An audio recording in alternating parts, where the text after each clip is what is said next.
बिस्मिल्लाहिर्रहमानिर्रहीम। अस्सलाम वालेकुम। कैसे हैं आप सब? उम्मीद करते हैं सब ठीक ठाक होंगे और अल्हम्दुलिल्लाह हम भी ठीक हैं।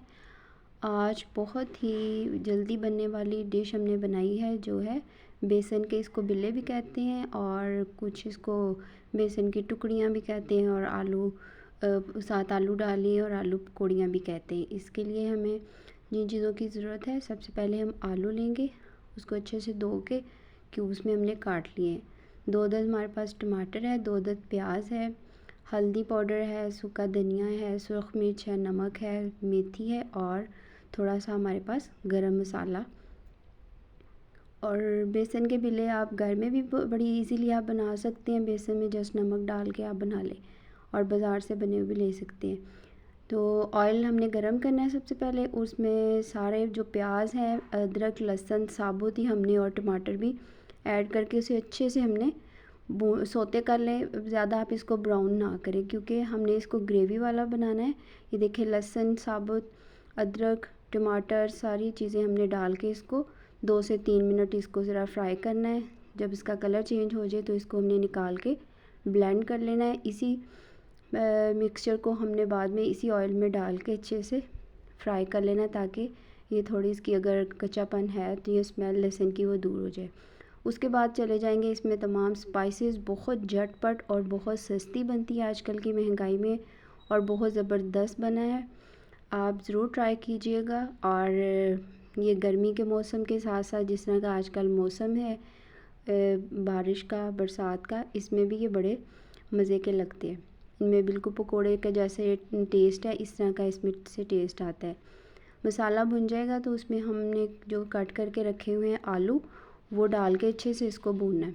आलूओं को हमने इतनी देर भून लेना है।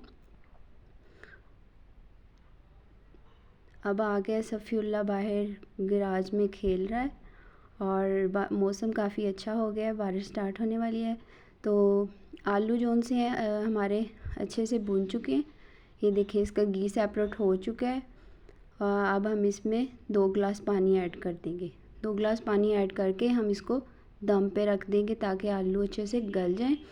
और साथ ही हम इसमें डाल देंगे जो बेसन के पकौड़ियाँ या बेसन के बिल्ले हैं और 2 सब्ज़ मिर्च भी हम इसमें ऐड कर देंगे। इनको साथ ही हमने इसलिए ऐड करना कि थोड़े से हार्ड होते हैं, तो साथ ही आलू के साथ ही जितनी देर में हमारे आलू गलेंगे उतनी देर में ही बेसन की पकौड़ियाँ जो सी हैं वो भी गल जाएंगी। पानी थोड़ा सा ज़्यादा डालना है क्योंकि ये पकौड़ियाँ जो सी हैं पानी को सोख कर लेती हैं। माशाल्लाह से सालन हमारा बिल्कुल रेडी हो चुका है। अब हम इसको गार्निश करेंगे और डिश आउट भी कर लिया अल्हम्दुलिल्लाह। आपको ज़रूर पसंद आएगा। देखें बहुत ज़बरदस्त है। इसके साथ आप बॉयल्ड राइस के साथ भी खा सकते हैं और रोटी के साथ भी बहुत ज़बरदस्त लगता है। दुआओं में हमेशा याद रखिएगा और किसी भी रेसिपी के मतलब अगर कोई बात पूछनी है तो प्लीज़ कमेंट्स में हमें बता दें। ये देखिए फ्रेश हमने धनिया के साथ इसको गार्निश किया है। बहुत ज़बरदस्त कलर कॉम्बिनेशन है। मिलेंगे इंशाल्लाह नई रेसिपी के साथ और नई बातों के साथ। मौसम को खूब इंजॉय करें और जिधर बारिश की वजह से बहुत ज़्यादा मसाइल पैदा हो गए, अल्लाह ताला उन सब की मुश्किलात को आसान करे। अल्लाह हाफ़िज़।